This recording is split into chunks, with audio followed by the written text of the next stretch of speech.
우리 새해 신년 감사주일에 이렇게 인사하겠습니다. 하나님의 은혜를 받으십시오. 그렇게 옆 사람과 두세 사람 덕담하겠습니다. 시작. 하나님의 은혜를 받으십시오. 하나님의 은혜를 받으십시오. 감사합니다. 우리는 2024년에 하나님의 은혜를 받아야 합니다. 하나님의 은혜가 임하는 통로가 두 가지가 있는데, 눈에 보이지 않게 임하는 은혜가 있고 눈에 보이도록 임하는 은혜가 있습니다. 종교개혁자들이 말하기를 눈에 보이지 않은데 하나님의 은혜가 임하는 통로는 말씀을 듣고 기도하고 찬양할 때 하나님의 은혜가 임한다는 것입니다. 그런데 눈에 보이는 은혜가 있는데 그것은 바로 성찬 예식입니다. 예수님의 살과 피를 기념하는 떡과 포도주를 나누는 이 성찬 예식을 통해 우리는 눈에 보이는 은혜를 경험할 수 있다는 것입니다. 저는 이 시간 요한복음 15장 1절에서 8절까지의 본문을 중심으로 새해에 열매 맺는 신앙인이 되려면 이라는 제목으로 은혜를 나누려고 합니다. 2024년에 열매 맺는 신앙인이 되려면 어떻게 해야 되겠습니까? 첫째는 열매 맺는 신앙이 무엇인지를 아셔야 합니다. 7절, 8절에 보면 우리가 꼭 맺어야 될 열매는 기도응답의 열매, 그리고 영광의 열매, 제자의 열매라고 기록되어 있습니다. 그러면 이 열매를 맺으려면 두 가지를 기억하셔야 합니다. 하나님의 돌봄이 있어야 되고 예수님과 한 몸이 되셔야 합니다. 오늘 말씀 중에 제일 중요한 단어는 예수님과 한 몸 되십시오입니다. 예수님과 한 몸이 되려면 우리가 예수님 안에 거해야 하고 예수님의 말씀이 우리 안에 거할 때 그걸 보고 예수님과 한 몸 됐다라고 성경은 말하고 있는 겁니다. 그러면 예수님과 한 몸이 되는 가장 좋은 현대의 방법은 성찬 예식을 통하여 예수님의 살과 피를 먹고 마시면 예수님과 한 몸이 된다는 것이 오늘 말씀의 핵심입니다. 먼저 오늘 2024년에 저와 여러분이 맺어야 될 열매 세 가지, 기도응답의 열매, 영광의 열매, 제자의 열매에 대해서 살펴보려고 합니다. 7절, 8절을 한 번 더 읽겠습니다. 여러분이 요한복음 15장 7절, 8절을 함께 더 읽으면서 이 말씀이 내 안에 아로새겨져서 정말 이 말씀에 기록된 것이 열매로 나타나기를 원하기 때문입니다. 합독합니다. 너희가 내 안에 거하고 내 말이 너희 안에 거하면 무엇이든지 원하는 대로 구하라. 그리하면 이루리라. 너희가 열매를 많이 맺으면 내 아버지께서 영광을 받으실 것이요 너희는 내 제자가 되리라. 할렐루야. 여러분, 2024년에 꼭 받아야 될 은혜와 열매는 여러분이 기도하면 하나님이 이루어 주시는 기도응답의 열매입니다. 그런데 기도응답을 받고 싶다면 이것을 꼭 기억하십시오. 무엇이든지 원하는 것이 있으면 구하십시오. 그러면 하나님은 이루어 주십니다. 여기서 중요한 첫째 단어는 무엇이든지. 여러분 너무 고맙지 않습니까? 하나님이. 왜냐하면 우리는 기도할 때 이 기도 해도 되나? 이거 좀 욕심 같은데, 그리고 혹시 이거 잘못된 기도 아니야? 그리고 너무 작은 거 아니야? 뭐 이런 거 사소한 거를 구해도 되나? 그런 생각이 들 때가 있어요. 여러분 걱정하지 마십시오. 성경에 분명히 뭐라고 되어 있습니까? 무엇이든지, 작든지 크든지, 사소하든지 안 사소하든지, 중요하든지 안 중요하든지, 심지어 내가 욕심이 들어갔든지 안 들어갔든지 무엇이든지 구하는데 특징은 소원이 있어야 합니다. 무엇이든지 원하는 것을 구해야 됩니다. 원하지도 않는 건 구하면 안 되죠. 하나님은 우리에게 소원을 두고 행하시는, 내주하시는 하나님입니다. 하나님이 우리에게 어떤 소원을 주세요. 예를 들면 2024년에 내가 좀 더 거룩해지고 싶다.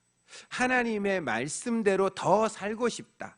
그리고 내 신앙의 수준이 좀 더 한 단계 잘하고 싶다. 그리고 듣는 마음을 갖고 싶다. 그리고 넓은 마음을 갖고 싶다. 그리고 절제하는 마음, 그리고 목표를 딱 정해서 그 목표를 위해서 돌진하는 마음, 한번 의지를 받았으면 그거를 포기하지 않는 마음, 그리고 누군가를 대할 때 온유하게 대하는 마음, 그리고 어떤 일을 한번 맡았으면 충성하는 마음, 하나님 내게 이런 마음이 있게 해 주시옵소서. 그리고 내 마음에 그런 소원이 올라올 수가 있어요.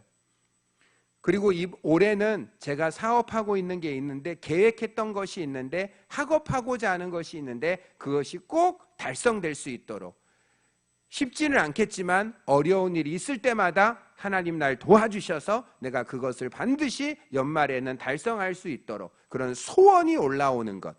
하나님이 여러분에게 소원을 주셨다면 어쩌면 그 소원을 이루실 수 있기에 먼저 소원부터 주신 것이에요.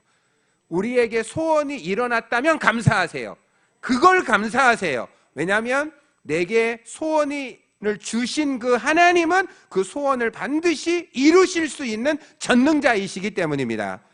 하나님은 어떤 일을 우리에게 이루실 때 생각을 먼저 주세요. 그리고 그 생각이 지속되게 하세요. 그리고 그 생각이 소원으로 바뀌게 하시고 기도 제목으로 바뀌게 하셔서 나도 모르게 그걸 구하게 하세요.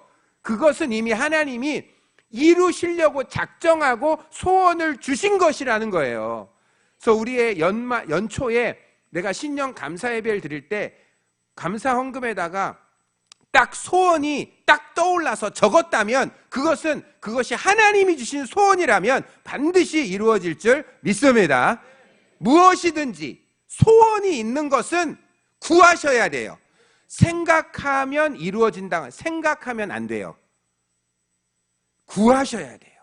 구할 때 하나님은 이루어 주신 거예요. 하나님이 이루실 때는 세 가지 법칙이 선행돼야 돼요. 무엇이든지 소원이 올라오는 것을 구하면, 예수의 이름으로 구하면 하나님은 반드시 그것을 이루어 주신다는 거예요. 그런데 하나님의 뜻이 아니면 이루어 주지 않아요. 그런데 안 이루어지는 것이 내게 유익하기 때문에 안 이루어 주신 거예요. 그렇기 때문에 우리는 무엇이든지 소원이 올라오면 그걸 예수님의 이름으로 구하고, 하나님이 예스로 응답하든 노로 응답하든 웨이트로 응답하든 사일런스로 응답하든 체인지로 응답하든 그대로 이루어 주시든 안 이루어 주시든 바꿔 주시든 늦게 주시든 더 좋은 걸로 주시든 어떤 방법으로든지 이루어 주실 줄 믿습니다. 하나님께 영광을 돌려요. 먹든지 마시든지 무엇을 하든지 오직 하나님의 영광을 위해서 살아가는 한 해, 그것이 하나님이 원하시는 열매라는 것입니다. 여러분, 무엇을 먹을까? 무엇을 마실까? 염려하지 말라. 이는 다 이방인을 구하는 것이요. 하늘의 새를 보라. 땅의 백합화를 보라. 그들을 누가 돌보느냐? 하물며 너희일까 보냐? 먼저 그의 나라와 그의 의를 구하라. 이 모든 물질 문제를 내가 해결해 주리라. 내일 일은 내일이 염려할 것이요 한날 괴로움은 그날에 족하니라. 오직 하나님의 영광을 위해서, 그리고 제자가 되는 삶. 우리는 원래 불신자 출신입니다. 우리는 아무도 하나님을 찾지 않았어요. 하나님 먼저 사랑하지 않았어요. 우리가 하나님을 안 찾았는데 하나님이 찾아오셨어요. 하나님 먼저 사랑해 주셨어요. 믿게 해 주셨어요. 그래서요, 불신자가 교인이 되었어요. 교인이 신자가 되었어요. 어느 순간 교회에 왔다 갔다 하고 예수님 안 믿었는데 어느 순간 하나님의 말씀이 들려지고 믿어지고 2000년 전에 저 유대 땅에서 죽은 예수님이 내 죄를 위해 죽은 게 믿어지고 그분이 부활한 게 믿어지고 천국이 있다는 것이 믿어지는 놀라운 역사. 그때 나는 신자로 거듭난 거예요.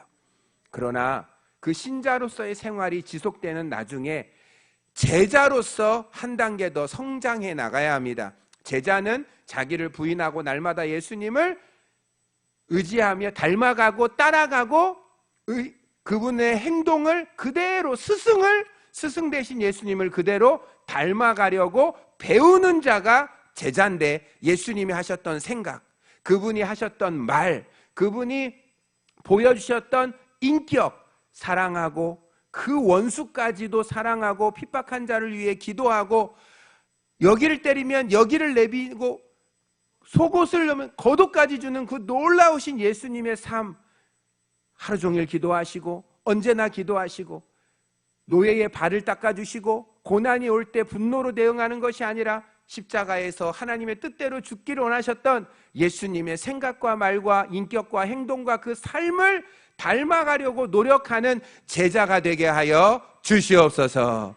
이것이 바로 2024년에 우리가 진정 하나님께 품어야 될, 원해야 될 것은, 하나님, 저의 기도가 하나님의 뜻대로 이루어지고 오직 내가 하는 모든 것은 다 하나님에게 영광이 되고, 하나님, 내가 제자로서 더욱더 성상하고 성숙하고 성화되며 끝내 하나님 앞에 들어가기 전에 예수님처럼 영화되게 들어가는 그 순간까지 저를 꼭 붙잡아 주시옵소서. 이게 우리가 맺어야 될 열매인데, 이런 열매를 맺는 방법은 하나님의 돌보심과 예수님과 한몸 되는 것이 되면 자동적으로 우리는 이런 열매를 맺을 수가 있습니다. 요한복음 15장 1절을 보면 이런 말씀이 있어요. 나는 포도나무요 내 아버지는 농부라. 요한복음 15장 5절에 보면 이런 말씀이 있어요. 나는 포도나무요 너희는 가지라. 여러분, 예수님은 나무로 스스로를 비유하셨고 하나님 아버지를 농부로 비유하셨고 우리를 가지로 비유했습니다. 여러분, 나무를 상상해 보세요. 그 중에 포도나무를 상상해 보세요. 포도나무는 왜 존재할까요? 열매 때문에. 그 열매를 많이 맺고 그 열매가 최상품 포도 열매가 되어서 피곤에 지친 자, 그리고 치료제로 쓰이기 위하여 열매를 맺어야 되는 것입니다. 여러분, 포도나무가 열매를 맺으려면 어떻게 해야 될까요?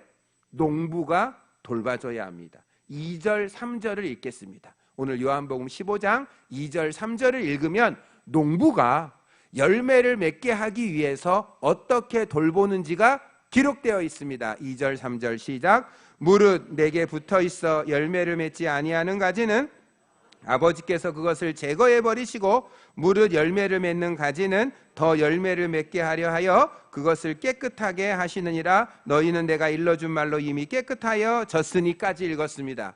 여러분, 여기 보면 가지 중에 열매를 맺지 못하면 제거해 버린다고 돼 있고, 열매를 맺는 가지는 더 열매를 맺기 위해서 가지를 깨끗하게, 가지치기를, 잔가지를 없애준다고 했는데, 이 제거하다라는 뜻의 헬라어 원어를 자세히 해석해 보면 정말 잘라버리는 게 아닙니다.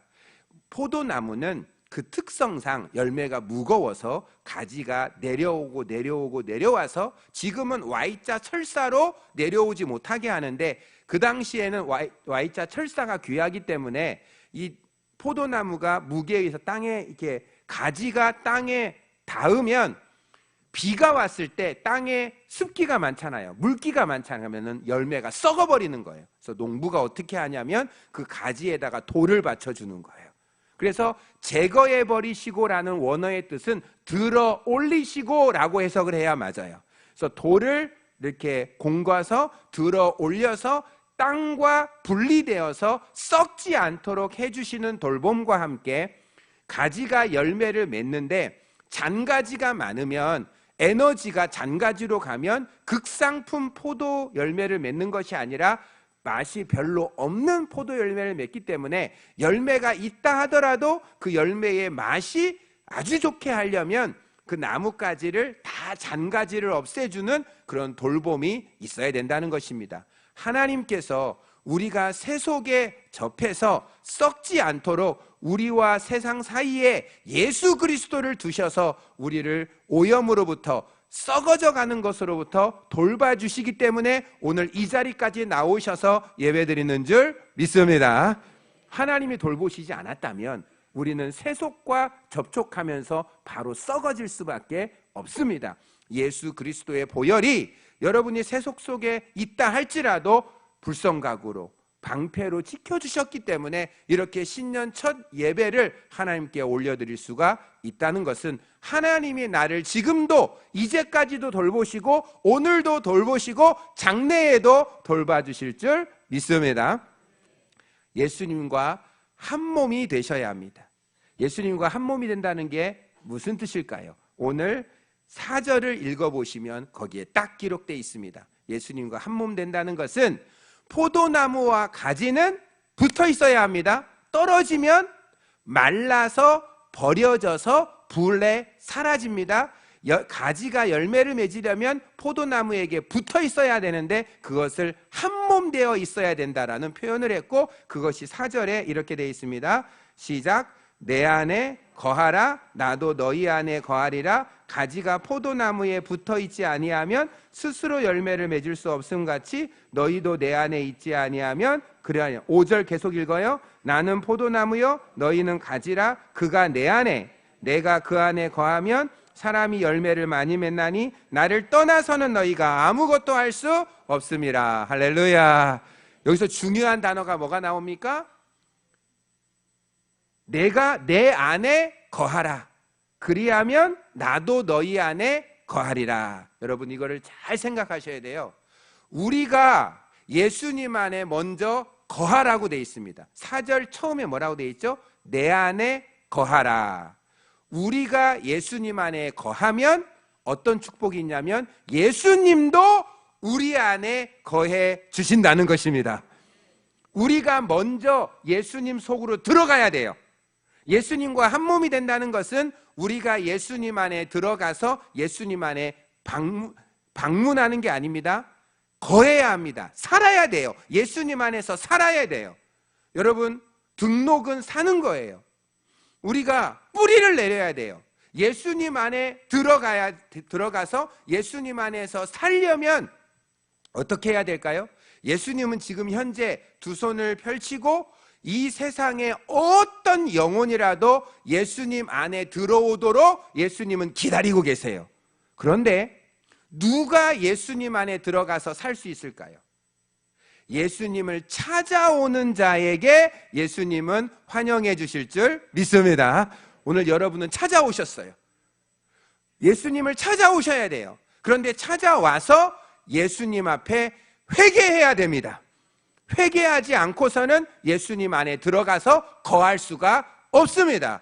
내가 이때까지 살아온 길, 내가 이때까지 말했던 것, 생각했던 것, 이기적으로 살았던 것, 그리고 나중심적으로 살았던 것, 그리고 욕심부렸던 것, 하나님을 하나님이라고 인정하지 않았던 것, 하나님의 이름을 망령되게 일컬었던 것, 하나님의 나를 귀하게 여기지 않았던 것, 내게 주신 하나님의 대리자인 부모에게 불효했던 것, 말로써 사람을 분노케 하여 살인했던 것, 음란한 눈으로 바라보면서 간음죄를 지었던 것, 내가 남의 것을 도둑질했던 것, 그리고 내가 거짓말했던 것, 내 마음에 욕심과 탐심을 부렸던 것, 우리는 온갖 죄에 먹고 마시며 죄 가운데, 세상 가운데 마귀와 세상의 유혹 속에 그렇게 살아왔습니다. 그렇게 더러운 생각과 말과 행동과 인격과 삶을 살았던 우리가 그 거룩하신 예수님 안에 들어가서 살려면 옛사람을 벗어버리고 의로운 거룩한 새 사람으로 다시 입어야 될 줄 믿습니다. 예수님 안에 들어가기를 원하십니까? 회개하라! 천국이 가까이 왔느니라.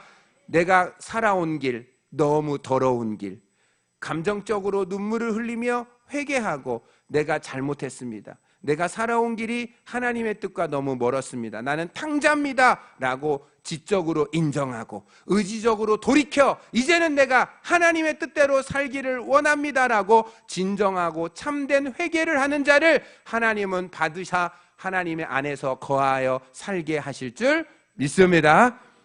거기다가요, 믿어야 됩니다.